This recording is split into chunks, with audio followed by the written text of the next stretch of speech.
నా పేరు చాణక్య.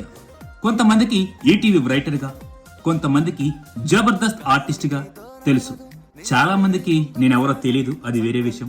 సరే, అసలు టాపిక్ అది కాదులేండి. The law of attraction or universe ని మేనిఫెస్ట్ చేయటం ఎప్పుడైనా విన్నారా? నువ్వు మనస్ఫూర్తిగా విశ్వాన్ని, అదే యూనివర్స్ ని, నీకు కావలసిన కోరికలను ప్రార్థించటం.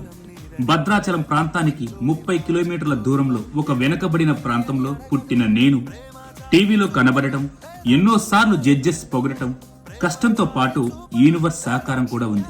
మనం ఎన్ని వందల సార్లు కోరుకుంటే అంత త్వరగా యూనివర్స్ నీ కోరికని నెరవేరుస్తుంది.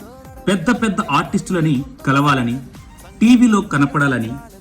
నాకు ఇల్లు లేదు, తడికలు రేకుల షెడ్డులో ఏళ్ల తరబడి మగ్గిపోయాం, అందుకే అమ్మా నాన్నలకి మంచి ఇల్లు కట్టించాలని, జీవితంలో ఒక్కసారైనా విమానం ఎక్కాలని, అమ్మా నాన్నలకి ఉన్న అప్పులని తీర్చాలని, సొంతంగా సైకిల్ కూడా లేని స్థితి నుంచి ఒక మంచి బైక్ కొనుక్కోవాలని, ఇలా మీకు చెప్పని ఒక మధ్యతరగతి పేదవాడి ఎన్నో కోరికలు నేను కష్టపడి యూనివర్స్ ని ప్రార్థించి నెరవేర్చుకున్నాను.